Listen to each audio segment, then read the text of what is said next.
അനാഥ ചെക്കനാ. എത്ര ജന്മം എടുത്താലും ശാപം തീരില്ല. ശപിക്കാൻ മാത്രം ഞാൻ എന്ത് തെറ്റാ ചെയ്തേ? നക്കാപ്പിച്ച കണക്ക് പറയുന്നത് പോട്ടെ, സ്വന്തം തെറ്റ് ആ പാവത്തിന്റെ തല കെട്ടിവെച്ചിട്ടല്ലേ ഇവിടുന്ന് ഇറക്കി വിടാൻ നോക്കുന്നേ. പാത്ത് നിന്ന് കട്ടപ്പാര കൊണ്ട് അയാളുടെ തലക്കടിക്കുന്നത് ആരും കണ്ടില്ല എന്ന് കരുതരുത്. ഒരു കണക്കിന് നോക്കിയ നീ ചാണാക്കുഴിയിൽ നിന്ന് രക്ഷപ്പെട്ടു എന്ന് കരുതിയാ മതി. എന്തെങ്കിലും ഒരു വഴി ഉണ്ടായിരുന്നെങ്കിൽ നിന്നെ സഹായിക്കാൻ വേണ്ടിയിട്ടെങ്കിലും ഞാൻ ഇവിടുന്ന് ചാടി രക്ഷപ്പെട്ടേനെ. അത് പറഞ്ഞപ്പോഴാ ഓർത്തത്. ഇന്നാള് പത്രത്തിൽ കല്യാണ പരസ്യം തപ്പുന്നതിനിടയ്ക്ക് ഒരു പരസ്യം കണ്ടു. ധനികനായ ഒരു മധ്യവയസ്കന് സഹായി ആവശ്യമുണ്ടെന്നും പറഞ്ഞു. ചുമ്മാതൊരു കത്ത് ഞാനും അങ്ങ് അയച്ചു. വരുവാന്നേൽ നല്ലൊരു ജോലി ഒപ്പിച്ച് തരുമെന്നും ചോദിച്ചോണ്ട് ചെല്ലാൻ മറുപടി വരെയും ചെയ്തു. താണ്ട അയാളുടെ കത്ത ഒരു ഗണപതി അയ്യാർ. കൈയിരുന്നോട്ടെ, ആളെ കണ്ടുപിടിച്ച തോട്ടപ്പണിയെങ്കിലും കിട്ടിയെങ്കിലോ. നീ ഇങ്ങനെ നോക്കല്ലേ, എനിക്ക് പിന്നെ കരച്ചിൽ വരും.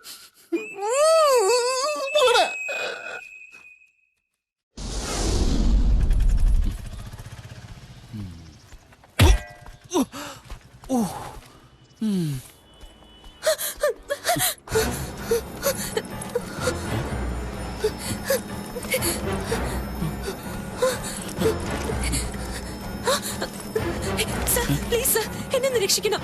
ഇത് തട്ടിയെടുക്കാൻ വേണ്ടിട്ട് കുറെ പേര് എന്റെ പിന്നാലെ വരുന്നുണ്ട്. സർ പ്ലീസ് ഒരു മിനിറ്റ് വെച്ചാൽ മതി. പിടിച്ചു പറിക്കാൻ പോയി കഴിഞ്ഞാൽ വന്ന് വാങ്ങിച്ചോളാം. ഓക്കെ?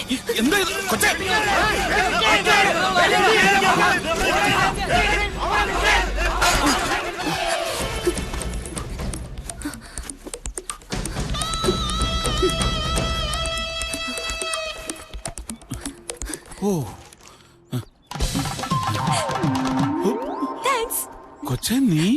ഞാൻ തന്നെ സാറേ. ഇവിടെ ജീവിക്കണമെങ്കിലേ ഒരിത്തിരി വേഷം കെട്ടിലൊക്കെ വേണം. ഓട്ടോ പോട്ടെ.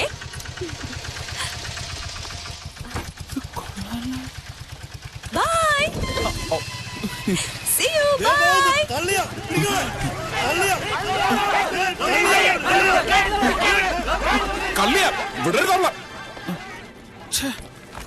പറ്റിച്ചു കളഞ്ഞല്ല കള്ളി. നഗരമാ, സൂക്ഷിക്കണം.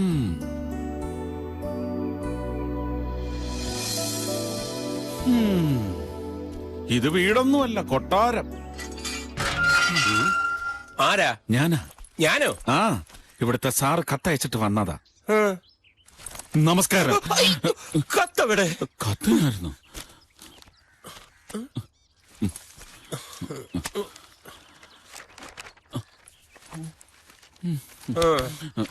പോയോ?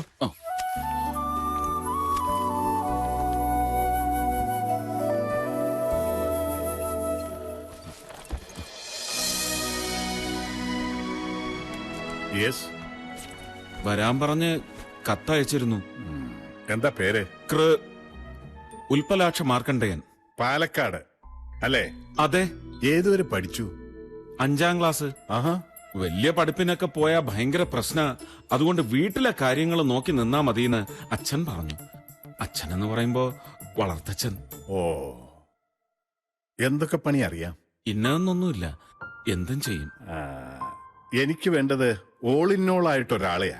അത്യാവശ്യം ബാങ്കിൽ പോക്ക്, എന്റെ കാര്യങ്ങളൊക്കെ നോക്കുക. സമ്മതാണോ? സമ്മത.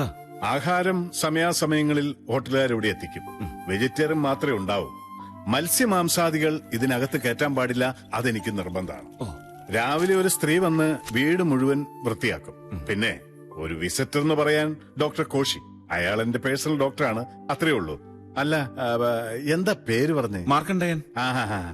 നിങ്ങൾ എന്താ ശമ്പളം പ്രതീക്ഷിക്കുന്നേ? ഒരു മാസം 15 രൂപയായാലോ? എടോ, 15,000 രൂപ. തുടക്കത്തിൽ അത്രേ തരാൻ പറ്റുള്ളൂ. പിന്നെ തന്റെ പെർഫോമൻസ് കണ്ടിട്ട് എന്താന്നാ വെച്ചാ കൂട്ടിത്തരാം. മതി. All right. കിടപ്പ് ഉറക്കമൊക്കെ മോളത്തെ മുറിയില്. AC കേടായി കിടക്കുക. 2 ദിവസത്തിനോട് നന്നാക്കി തരാം. പിന്നെ AC ശരിയായി വന്നാൽ ജനലിന്റെ കുറ്റി ഒന്നും ഇടാൻ മറക്കരുത്. അതെനിക്കറിയാം. AC ഇട്ട് വാതിലും ജനലും തുറന്നിട്ടാ തണുത്ത് വിറങ്ങലിച്ച് ആള് വടിയായി പോവും. അതെനിക്കറിയാം. ഉള്ള സൗകര്യത്തിലൊക്കെ അഡ്ജസ്റ്റ് ചെയ്തോണം. എന്താ പിന്നെ ഇപ്പൊ തന്നെ ചാർജ് എടുത്തു. എടോ, ഇപ്പൊ തന്നെ പണി തുടങ്ങിക്കോളാൻ. ഉൽപ്പലാക്ഷ, ദേ ആ ഷെൽഫിന്ന് ആ പച്ച കുപ്പിയും 2 ഗ്ലാസും ഇങ്ങെടുത്തു. അത് തന്നെയാട്ടെ ആദ്യത്തെ പണി. ചെല ആ പച്ചക്കുപ്പി ആ താഴെ ഇരിക്കണത്.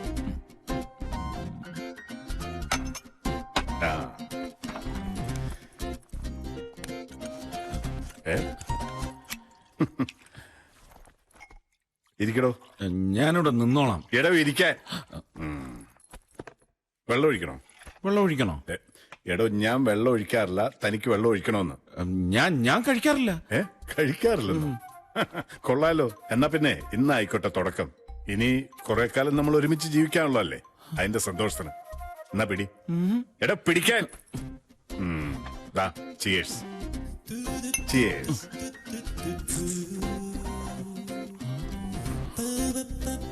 ഞാൻ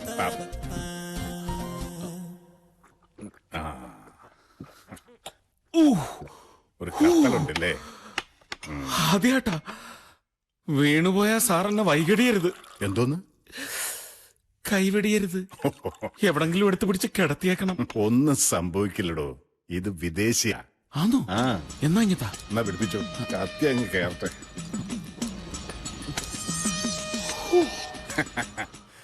ഇപ്പൊ എങ്ങനെയുണ്ട്?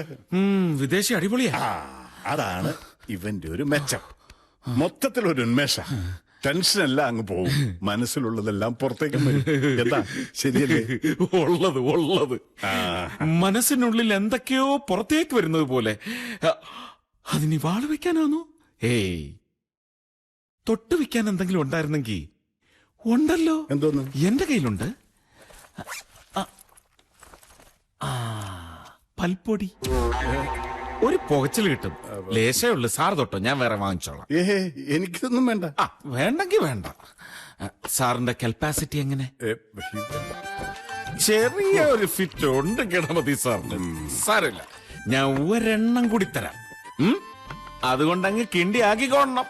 പിന്നെ ഒരു തുള്ളി ഞാൻ തരത്തില്ല. വലിച്ചു, ഒറ്റ വലിക്കങ്ങ് വലിച്ചു. എനിക്ക് അതിശയം, ഒറ്റയ്ക്ക് ഇത്രയും വലിയ ഭാർഗവി നിലയം പോലത്തെ കൊട്ടാരത്തിൽ പേടിയാവില്ലേ സാറിന്? എന്നാ ഇനി പേടിക്കണ്ട, ഞാനുണ്ട്. മാടനും മറുതെ യക്ഷിയൊന്നും എന്നോട് കളിക്കത്തില്ല. എന്നോട് കളി.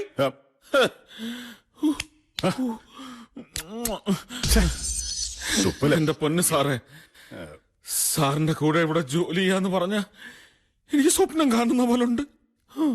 സ്വപ്നല്ല, ഇത് യാഥാർത്ഥ്യം. മാർക്കണ്ടേയനോ? അവനങ്ങ് ചാണകക്കുഴിയില്ലല്ലേ? അവന് സാറിന് അറിയോ? സാറിനെ ഞാൻ പറ്റിച്ച്. ഒരു സത്യം പറയട്ടെ, ഒരു കള്ളം ഞാൻ സാറിനോട് പറഞ്ഞിട്ടുണ്ട്. ഉൽപ്പലാക്ഷ മാർക്കണ്ടേയൻ ഞാനല്ല, സാറിന് ഞാൻ പറ്റിച്ചതാ. ഞാൻ കൃഷ്ണൻ, ഉണ്ണികൃഷ്ണൻ, മറ്റവന്റെ ചെങ്ങാതിയാ. അവനാ സാറിന് കത്തയച്ചത്. ഞാൻ ആൾമാറാട്ടം നടത്തി വന്നതാ. ലോകത്താദ്യമായിട്ടൊരാളെ പറ്റിച്ചത് ഞാൻ സാറിനെ. എന്ന് വെച്ച് സാറ് വിഷമിക്കണ്ട. സാറിന്റെ കാര്യം ഞാനേറ്റ്. സാറിന്റെ കാര്യം ഞാനേറ്റ്. ഒരെണ്ണം കൂടി ഒഴിക്കാനാണോ? എഴുതേക്കടാ. ഓ, കാല് കുഴയുന്നുണ്ടോന്നറിയാനാ. നോക്ക്, ശരിയല്ലേ? ഇറങ്ങിപ്പോൻ.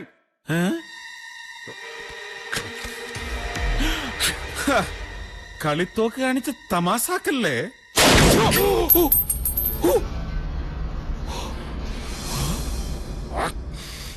താൻ എന്തോന്നാണോ കരുതിയേ?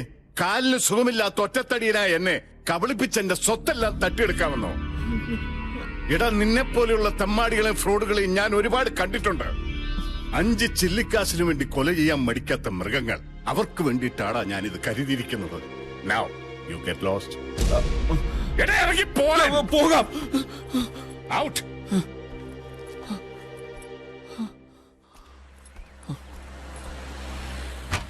ഒന്ന് നിന്നേ. 137ാമത്തെ ആളാ താൻ. ഔട്ട്.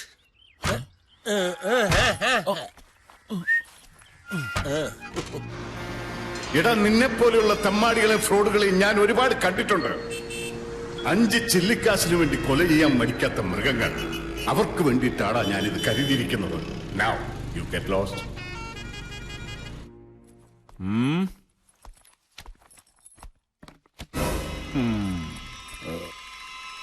വേണ്ട വേണ്ട, ഏമാൻ അവിടെ തന്നെ ഇരുന്നാ മതി. അടിയൻ അങ്ങോട്ട് വരാം. സാറിനെ ഒന്നുകൂടെ ഒന്ന് കാണാന്ന് കരുതി വന്നതാ.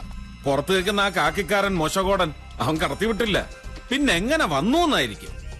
എന്താ ഒരു മതില്, സെൻട്രൽ ജയില് പോലല്ലേ കെട്ടിവെച്ചിരിക്കുന്ന, ഒരല്പം ബുദ്ധിമുട്ടി. അതെ, ഒരു സംശയം, ഇവിടെ കള്ളനോട്ടടി വല്ലതും ഉണ്ടോ സാറിന്? ഇന്നലെ പറഞ്ഞതൊക്കെ ഓർമ്മയുണ്ടോ? അതോ ഓർമ്മ വരണേ 3 എണ്ണം അണ്ണാക്കിലോട്ട് തള്ളണോ? ഇങ്ങോട്ട് നോക്കി, ഇങ്ങോട്ട്. കുറെ കാശും ജയില് പോലത്തെ ഒരു വീടും ഉണ്ടെന്ന് കരുതി എന്തഹങ്കാരം കാണിക്കാമെന്ന് വിചാരിക്കരുത്. അല്ല, അറിയാൻ വയ്യാഞ്ഞിട്ട് ചോദിക്കുക, ആരാ നമ്മുടെ ഈ 2 കാലും തല്ലി ഓടിച്ചത്? കയ്യിലൊരു പതാണല്ലോ.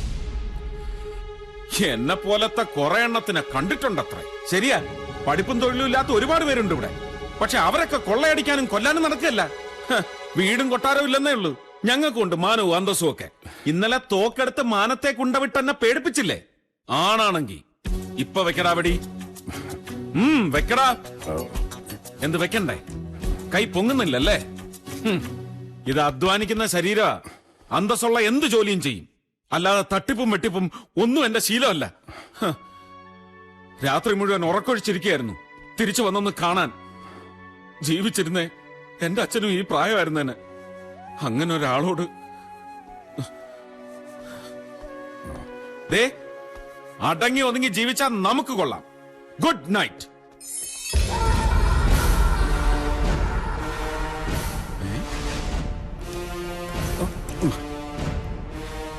കൊള്ളാല്ല, ഇതിനിടയ്ക്ക് ആളെപ്പ റെഡിയാക്കി.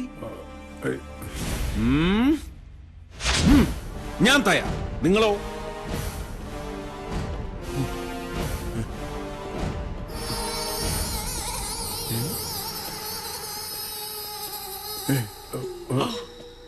ആ, ഇപ്പൊ പിടികിട്ടി. എന്നെ പോലെ വിളിച്ചു വരുത്തി അപമാനിച്ച് വിട്ടവരാണല്ലേ. ഞാൻ ഇപ്പൊ ഒരു ഗുളിക കൊടുത്തിട്ട് പോന്നേ ഉള്ളൂ. സാരമില്ല, കൊടുത്തോ. ആ പിന്നെ അയാളുടെ കയ്യിൽ ഒരു പൊട്ട തോക്കുണ്ട്, സൂക്ഷിച്ചോ. ആ,